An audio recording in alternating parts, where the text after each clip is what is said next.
प्रभु यीशु मसीह के मधुर और मीठे नाम में आज दिनांक 15 जून दिन बुधवार को हम आप सब अपम के श्रोताओं का हार्दिक स्वागत करते हैं। आज के दिन के लिए जो वचन है वो लिया गया है यूहन्ना की पुस्तक उसका 16 अध्याय उसका 32 पद। देखो वह घड़ी आती है वरन आ पहुंची है कि तुम सब तितर बितर होकर अपना अपना मार्ग लोगे और मुझे अकेला छोड़ दोगे, तो अभी मैं अकेला नहीं क्योंकि पिता मेरे साथ है। प्रभु मेरे प्रिय लोगों, मनुष्य के जीवन में अकेलापन एक अंदरूनी दर्द को लेके आता है और दिल को थका देता है। और अपने काम के कारण यदि आप परिवार से दूर होते हैं या फिर दूर देश में रहते हैं तो कई बार हमारे दिल को दुख करता है क्योंकि हम परिवार से बहुत दूर होते हैं। भले ही आपके परिवार में कई सदस्य हों, लेकिन अगर वो आपको सच्चा प्यार ना करे, अगर स्नेह ना दिखाएं, अगर आपसे नफरत करे, वो अच्छे से आपसे बातचीत ना करे, तो आप उस भरे हुए घर में भी अपने आप को अकेलापन महसूस करेंगे। ऐसे में यह कभी नहीं भूलना चाहिए कि प्रभु हमारे साथ है, वो हमारी सहायता करता है और इसकी उपस्थिति हमेशा ही हमारे साथ है। वो अकेलेपन में शांति देने वाला परमेश्वर है। यीशु मसीह ने इस तत्व को महसूस किया और गर्व किया कि वो कभी अकेला नहीं था, क्योंकि उसने अपने संबंध पिता के साथ घनिष्ठ रखा था।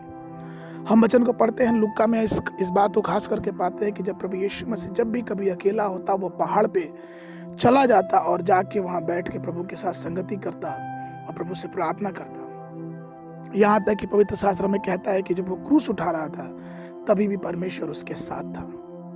वचन में कई ऐसे वृत्तांत को हम पा सकते हैं जिन्होंने अपने अकेलेपन में परमेश्वर को अपना साथी बनाया और उनकी गवाही आज तक हमारे मध्य में है। हानोक के विषय में देखते हैं कि हानोक प्रभु के साथ चलता फिरता था, अर्थात उसने अपने आप को अकेला इसलिए रखा क्योंकि वो परमेश्वर के साथ चलना फिरना चाहता था।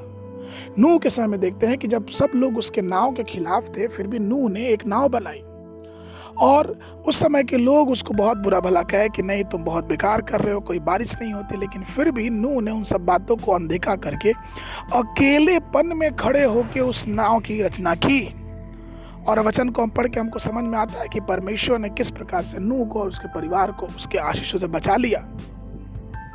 याकूब और उसके भाई एसाव के बारे में हम देखते हैं कि जब याकूब डर के मारे याकूब के घाट के पास अकेला पड़ा था तो वो उस अकेलेपन को यीशु परमेश्वर के साथ मल्लयुद्ध में लगाता है, अर्थात वो उस अकेलेपन में निडर होके डरा नहीं, भयभीत नहीं हुआ, डर नहीं गया कि मैं अकेले हूँ, लेकिन नहीं, इन सब बातों के बावजूद भी वो अकेले में होके परमेश्वर से मल्लयुद्ध करता रहा। वो इसलिए करता रहा क्योंकि उससे मालूम था, वचन कहता है कि वो मल्लयुद्ध तब सुबह तक करता रहा और जब वह जाने लगा स्वर्गदूत तो उसने उससे आशीर्वाद मांगा।